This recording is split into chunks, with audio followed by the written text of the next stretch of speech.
पहलगाम मध्ये निशस्त्र पर्यटकांवर भ्याड हल्ल्यानंतर देशभरामध्ये संताप व्यक्त होतोय आणि यानंतर आता भारताने दहशतवाद्यांचा आका असलेल्या पाकिस्तानला अद्दल घडवण्यासाठी कंबर कसलेली आहे, तशी तयारी केली आहे। पंतप्रधान मोदींनी भारतीय सैन्य दलांना फ्री हँड दिल्यानंतर आता तिन्ही दल मिळून पाकिस्तान विरोधात मोठी कारवाई करण्याची शक्यता आहे। पाकिस्तानचा पापाचा खडा भरला, भारताचा बिग प्लान ठरला। मोदींकडून सैन्य दलांना फ्री हँड। पहलगाम मधील हल्ल्यानंतर दहशतवाद्यांचं नंदनवन बनलेल्या पाकिस्तानच्या पापाचा खडा भरल्याचं दिसतंय, कारण भारतानं पाकिस्तानला जन्माची अद्दल घडवण्याची तयारी पूर्ण केल्याचं पाहायला मिळतंय। मागील 2 दिवसांपासून दिल्ली ते काश्मीर वेगवान हालचाली सुरू झाल्यात। एकीकडे पंतप्रधान नरेंद्र मोदींनी दहशतवाद्यांचा समूळ नायनाट करत पाकिस्तानला शिक्षा देण्यासाठी भारतीय सैन्य दलांना पूर्ण सूट दिल्याचं समोर आलं। त्यानंतर दिल्लीत बैठकांचा धडाका सुरू आहे। मंगळवारी संध्याकाळी दिल्लीत पंतप्रधान नरेंद्र मोदींच्या घरी सुरक्षा समितीची उच्चस्तरीय बैठक झाली, ज्यात संरक्षण मंत्री राजनाथ सिंग, तिन्ही सेना दलांचे प्रमुख आणि राष्ट्रीय सुरक्षा सल्लागार अजित डोवाल हजर होते। या बैठकीत मोदींनी पाकिस्तान विरोधातल्या कारवाईसाठी सैन्य दलांना पूर्ण सूट दिली। त्यानंतर लगेच राष्ट्रीय स्वयंसेवक संघाचे सरसंघचालक यांनी मोदींची भेट घेतली। बैठकांचं हे सत्र बुधवारीही कायम राहिलं। 4 महत्त्वाच्या बैठका बुधवारी पार पडल्या।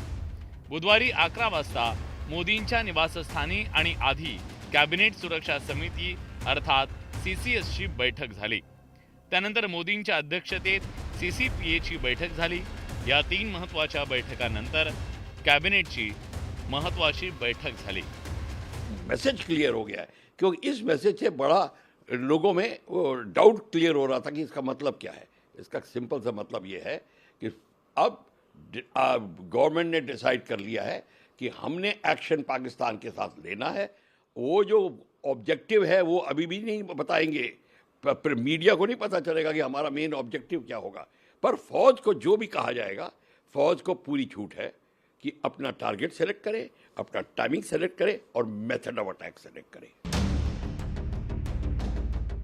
बुधवारी दुपारपर्यंत मोदींच्या नेतृत्वात मॅरेथॉन बैठका झाल्या।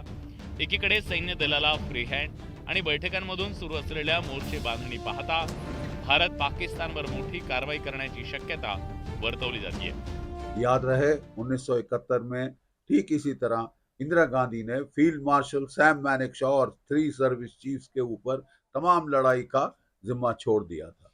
उन्होंने उसमें कोई क्या कहते हैं माइक्रो मैनेजमेंट नहीं करने की कोशिश करी, कोई मतलब पॉलिटिकल, उन्होंने फ्री हैंड दिया था और वो फ्री हैंड का नतीजा आपने देख लिया। मात्र 13 दिन में भारत ने पाकिस्तान के 2 टुकड़े कर दिए थे। बेस्ट जो एजेंसी है उसको डील करने की, सोचने की और समझने की वो सेना ही है। तो डेफिनेटली एक बहुत अच्छा डिसीजन है। और आज के डिसीजन में जो पॉलिटिकल विल है, जिसे कहते हैं पॉलिटिकल विल, जो पॉलिटिकल बॉसेस ने हम लोगों को आदेश दे दिया है ऑलरेडी कि आप जाइए और आगे कार्रवाई करिए, तो उसके बारे में डेफिनेटली आर्मी एक ऐसा एजेंसी है जो कि उस पर सबसे बेस्ट टाइमिंग सेलेक्ट कर सकती है, एरिया सेलेक्ट कर सकती है, और जो हमारे को टारगेट दिए गए हैं वो वाले ऑब्जेक्टिव्स हम कंप्लीट करवाएंगे। एकीकडे दिल्लीत बैठकांचं सत्र सुरू असताना तिकडे भारतीय लष्करानं मूवमेंट सुरू केल्याचं दिसलं।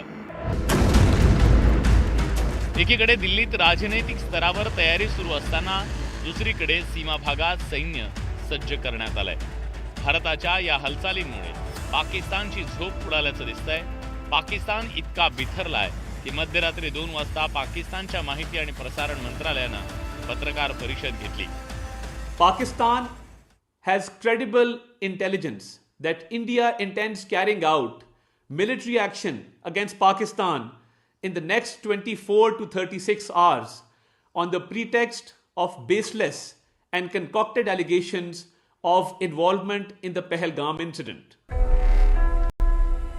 केंद्र सरकारकडून मिळालेल्या फ्री हँडमुळे भारताच्या तिन्ही सैन्य दलांनी पाकिस्तानला अद्दल घडवण्याची तयारी सुरू केल्याचं दिसतंय। त्याचवेळी या संभाव्य हल्ल्याच्या दृष्टीनं केंद्र सरकारनेही मोर्चे बांधणी केल्याचं दिसतंय. त्यामुळे दहशतवाद्यांचा म्होरक्या बनलेल्या पाकिस्तानचा पापाचा घडा लवकरच फुटण्याची शक्यता निर्माण झाली. Bureau report, news 18 Lokmat.